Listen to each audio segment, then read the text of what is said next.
Arjun! Lift with your legs! I got it. Ugh.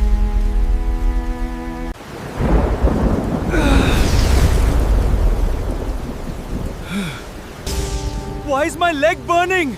Ugh. My foot feels numb. Tell me everything from the beginning. Where exactly is the pain? Lower back, then into my leg. Below the knee? Yes. Burning or sharp? Tingling? Yes. Pain while coughing or sneezing? I suspect lumbar nerve irritation. What does that mean? It means a nerve is compressed. Any loss of bladder or bowel control? No. Any severe weakness or fever? No.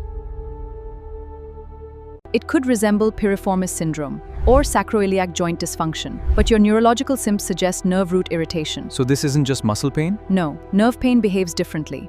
Tell me when the pain starts. Ah! Right there! That's a positive straight leg raise test. This test checks neural sensitivity.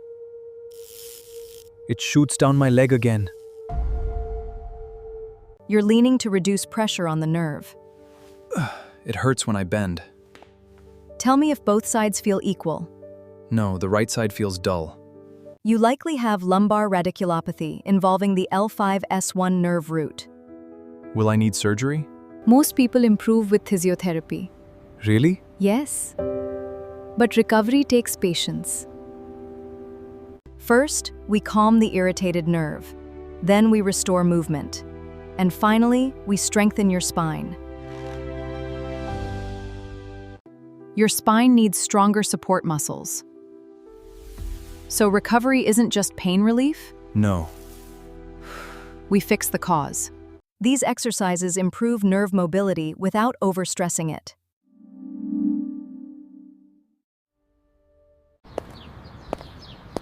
I finally slept without pain. That's real progress. Looking strong again, Arjun! Feels good to move without pain. If pain travels from your back into your leg, don't ignore it. Early physiotherapy can prevent long-term nerve problems.